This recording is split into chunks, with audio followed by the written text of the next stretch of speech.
이 대통령이 지난 주말부터 시작해서 오늘 오전까지 부동산 관련 SNS 메시지를요 8개나 올렸습니다. 그리고 그 어조도 점점 강해지고 있는데요. 죄송합니다. 오늘은 심지어 마귀라는 표현까지 나왔습니다. 네, 오늘 오전 이 대통령이 자신의 SNS에 올린 글입니다. 이 대통령은 다주택자 눈물 꺼낸 보수 경제 언론, 정부 부동산 정상화가 문제라는 제목의 친여 성향 매체 오마이뉴스의 기사를 공유하고 이번이 마지막 탈출 기회라며 또다시 다주택자들을 향한 경고의 메시지를 냈습니다. 다주택자 양도소득세 중과 유예 종료 방침에 대한 일부 언론들의 비판적 지적과 또 다주택자들을 동시에 겨냥한 것입니다.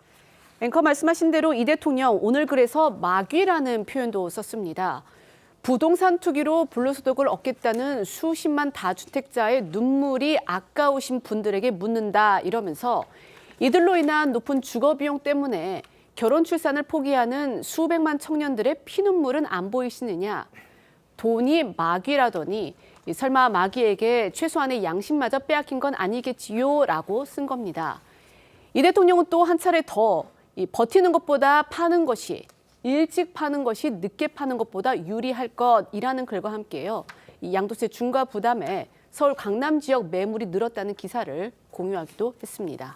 이 대통령은 무슨 수를 써서라도 부동산 투기를 잡겠다 이렇게 강조를 했고요. 또 SNS 글을 사흘 연속 올리면서 자신의 강한 정책 추진 의지를 드러내고 있습니다. 하지만 야당에서는요, 이 대통령의 감정적인 언사 그리고 청와대 참모들의 이 부동산 소유 문제 이것을 둘러싼 비판이 더욱 거세지고 있습니다. 네, 이 대통령의 잇따른 부동산 메시지에 국민의힘에서도 이틀 연속 수위 높은 비판이 이어졌습니다. 오늘 송원석 원내대표는 협박으로 부동산 시장을 결코 안정시킬 수 없다며 이 대통령은 소수의 다주택자를 모조리 범죄자 취급하며 마치 이들 때문에 주택가격이 폭등하고 있는 것처럼 왜곡한다고 비판했고요. 이충영 대변인은 논평을 통해서 시장 경제는 대통령의 거친 엄사로 움직일 수 없다. 국민이 바라는 건 대통령의 거친 말 한마디보다 공급 확대를 위한 실질적이고 믿음 있는 대책이라고 꼬집었습니다. 오늘 국민의힘에서 나온 발언들 잠시 듣고 오시죠. 정부의 부동산 정책 실패 책임을 국민에게 떠넘기는 무책임의 극치이자 국민을 선과 악으로 나누려고 하는 전형적인 좌파식 편가르기 논법입니다. 이재명 대통령은 더 이상 SNS를 통한 시장 급박으로 불안과 리스크를 키우지 말고 시장 원칙에 기반한 민간 공급 확대 방안을 책임 있게 제시할 것을 다시 한번 강력히 촉구합니다. 얼마 전 대통령은 부동산 잡기가 코스피 5천보다 쉽다고 말했습니다. 코스피도 관세도 모두 무너진 지금 부동산만 다르다고 자신할 수 있겠습니까? 지금까지 이재명 정부가 보여준 것은 서민의 어깨를 짓누르는 부동산 정책과 대통령의 가볍고 천박한 SNS 글들 뿐입니다. 어제 저희도 전해드렸죠. 야당에서는요, 부동산 투기를 잡겠다는 이 대통령의 의지가 진심이라면 이 다주택 보유자인 청와대 참모들부터 집을 팔아야 하는 거 아니냐 이렇게 몰아세우고 있습니다. 실제 한 진보 성향 시민단체가 집계를 했는데요. 청와대 참모 56명 가운데서 다주택자가 12명이나 된다고 합니다. 그렇습니다. 이 경제정의실천연합에 따르면 이 재산이 공개된 청와대 비서관 이상 참모 56명 중 12명이 2주택 이상을 가진 다주택자로 알려졌습니다. 먼저 강유정 대변인의 경우에는요, 이 배우자 명의로 서울 서초구 반포동 아크로 리버파크의 약 112제곱미터, 그러니까 한 34평대 아파트를 신고했는데요. 지난달 KB부동산 기준 시세가 63억 원입니다. 강 대변인은 또 본인 명의로 경기도 용인시에 6억 500만 원짜리 아파트를 갖고 있기도 합니다. 다만 이에 대해 청와대 관계자는 조선일보에 이 강 대변인의 용인집에는 부모가 사는 것으로 안다고 했습니다. 김상호 보도지원 비서관은 모두 7채에 달하는 부동산을 보유한 것으로 나타났습니다. 모두 부인과 공동 명의인데 서울 광진구 구이동에는 시세가 약 21억 원인 244제곱미터, 평수로는 74평 아파트를, 강남구 대치동에는 다세대 주택 총 6채, 금액으로는 총 40억 원어치를 가지고 있습니다. 또 변호사인 이태영 민정비서관은요. 서울 송파구 잠실동에 43억 4천만 원짜리의 아파트 약 161제곱미터, 평수로는 49평 아파트를 가지고 있고요. 경기 과천시에도 11억 원대 약 396제곱미터 120평 다가구 주택을 보유하고 있는 것으로 알려졌습니다. 관련해 청와대 관계자는 본인이 거주하는 집 외에 부모, 자식이 살고 있는 집을 소유하거나 증여 상속에 의한 지분 소유인 경우가 많다면서 투기와는 거리가 먼 것들이 대부분이라고 했습니다. 계속 말씀드리고 있지만요. 이재명 대통령이 주장하고 있는 것처럼 이 투기 목적으로 주택을 다수 보유하고 있는 거 분명히 국민 감정에 맞지 않습니다. 또 부동산 가격이 안정돼야 한다. 여기에도 이론을 제기할 국민은 없을 겁니다.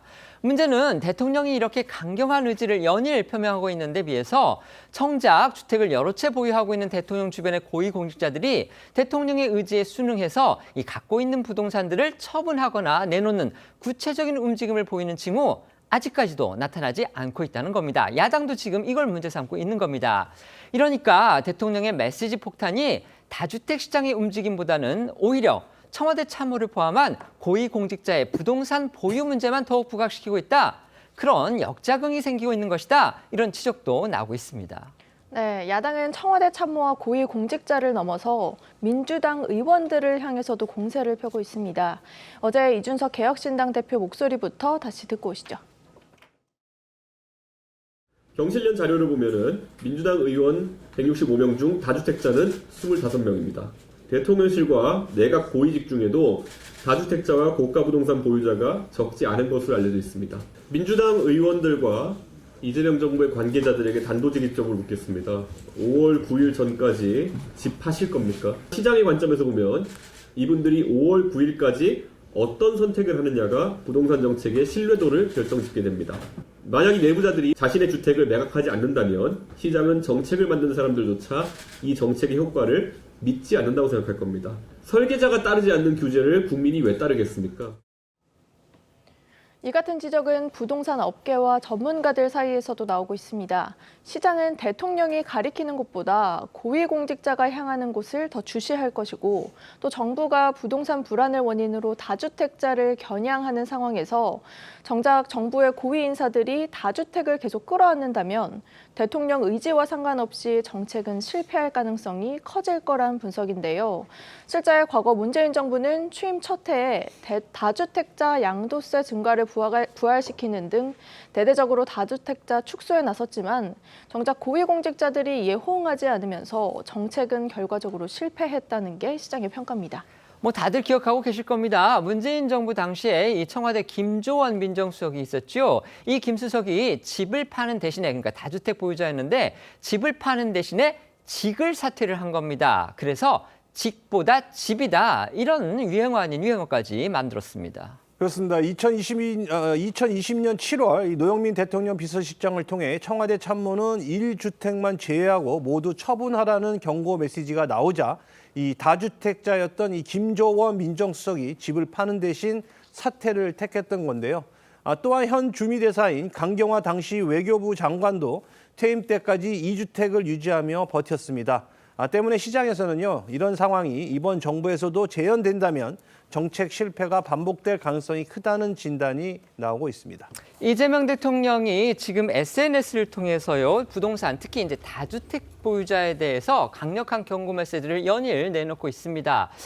그런데 지금 야당에서는요, 이 다주택을 보유하고 있는 청와대 참모 그리고 민주당 의원들이 과연 다주택자 중과세 유예가 끝나는 5월 9일까지 집을 팔 것이냐, 이 부분을 집중적으로 지금 겨냥하고 있습니다. 과연 이 부분과 관련해서 청와대 참모라든지 여권의 다른 고위직 인사들이 대통령 뜻에 순응하느냐, 이걸 보고서 결국 시장도 움직일 가능성이 크다. 지금 이런 논리인 건데요. 어떻게 생각하십니까? 저는 지금 주목해 봐야 될 것은 청와대 이 참모진이 파느냐, 또 야당의 비판처럼 여당 중 일부 다주택을 파느냐, 그 부분이 아닌 것 같습니다. 양도세 중과세 유예는 5월 9일로 끝난다는 것. 그럼에도 불구하고 사실 매물 실종 사태, 실제 버티기에 들어갈 경우에 추가적인 조치, 예를 들어 보유세에 대한 검토 메시지겠죠. 어쨌든 버티면 그게 추후에 부동산 값이 올라서 이익을 버는 것보다 세금에 의한 불이익이 덜 크게 것이라는 메시지를 분명히 내고 있습니다.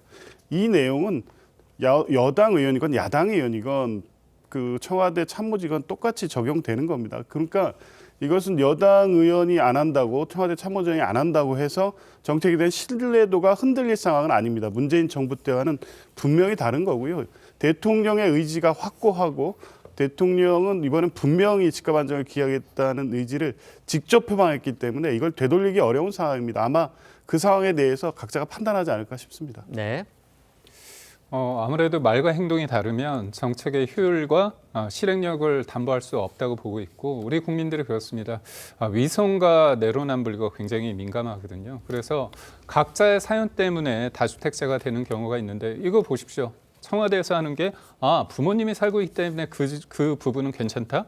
아니 다른 사람들도요. 부모님이나 아니면 자식이나 아니면 어떻게 보면 회사 문제 때문에 다 두 집을 할 수 있는 경우가 있습니다. 그래서 본인들의 문제점은 굉장히 예외적이고 보통의 삶을 살아가는 많은 다주택자에 관련해서는 범죄시한다, 악마한다는 것 이 자체가 문제 해결에 있어 첫 단추부터 잘못 깨었다고 봅니다.